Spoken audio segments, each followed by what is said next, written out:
Okay, we have all heard many references over the last few days, actually, on the world we want.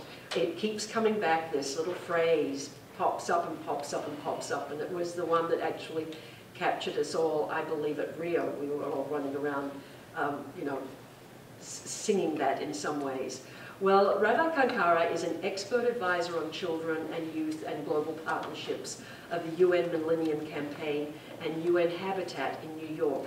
However, he is also the co-chair of the World We Want 2015 and vice president of IAAI. And he is our last speaker before we have a Q&A, because Ravi kind of sums it all up. Thank you very much, and it's a great honor to be here and to be the vice president. Really, thank you very much. I have a very deep reflection because, you know, I was having a conversation with a colleague. She's working for a foundation working on non-discrimination in Mexico City.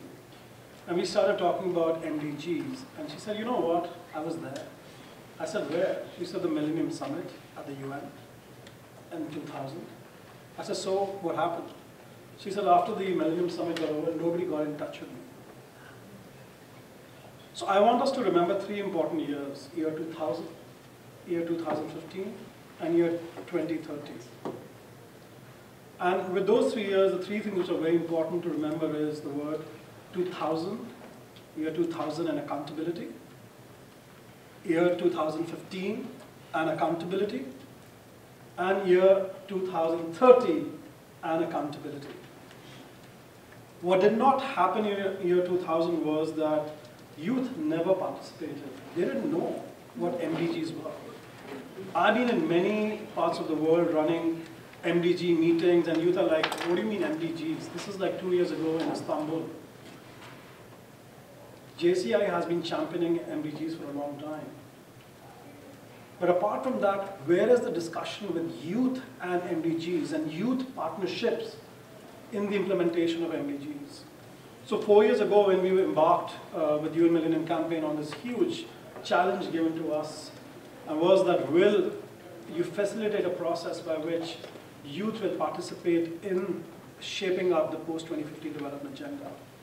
And of course, the challenges were, as Mitch pointed out, very clear. Will youth participate in the My World survey? Will youth be part of the World We Want platform?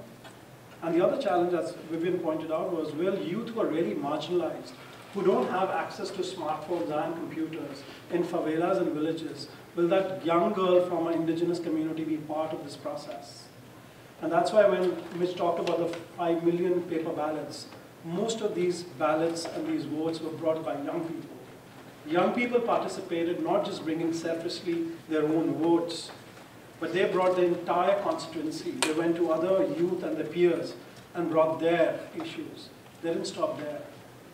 They went to community members, to elders, to people with disabilities. And Cameroon Divine went to young people with disabilities and asked them what their issues and concerns are.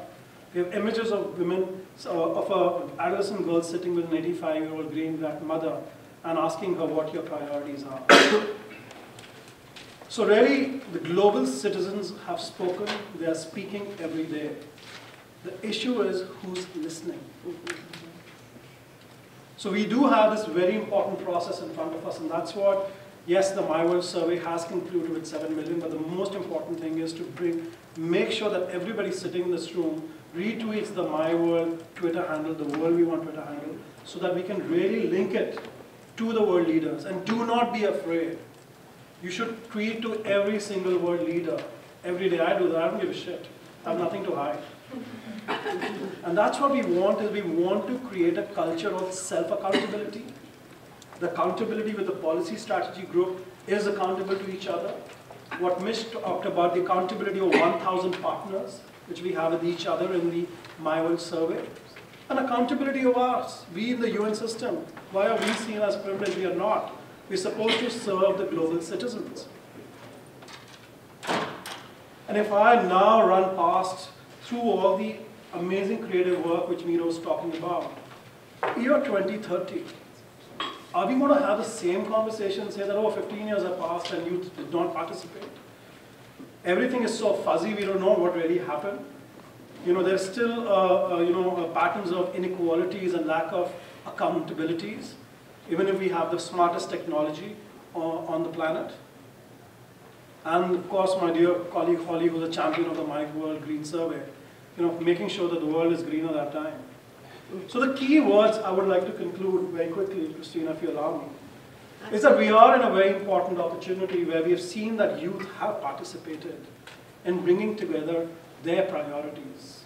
Every single member sitting here has contributed to the process through the My World or through many different negotiation processes.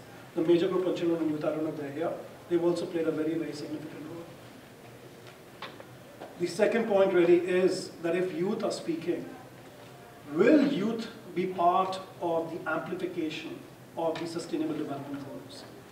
So will youth be recognized as partners? Will their partnership be valued? In year 2000, we did not have a youth bulge. We're sitting on our first youth bulge, and Hazami is representing the Secretary General's envoy on Youth's Office, which has been another important milestone. So, year 2015, we're sitting on our first youth bulge, 1.8 billion. We cannot ignore. And the partnership that Vidman talked about, and within that, the focus of gender inequality is central. So will youth be part of amplification? But most centrally, will youth become important partners? Will youth-led organizations and networks be supported as key partners in implementing the Sustainable Development Goals? Where will that money come from? Who will finance the youth agenda?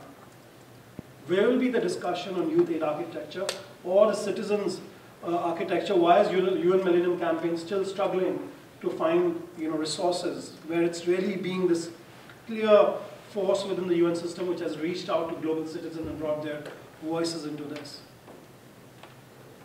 The third element really is that, really, I've been saying this since the Commonwealth Youth Forum and the World Conference on Youth, youth need to take on charge of becoming monitors. They need to monitor the accountability and its delivery by world leaders, by the mayor, the local leader in that commune. The example you talked about, Mitch, about the mayor in Mexico City. Why not every single mayor be part of ensuring that youth can hold them accountable in making changes in their cities and in their communes?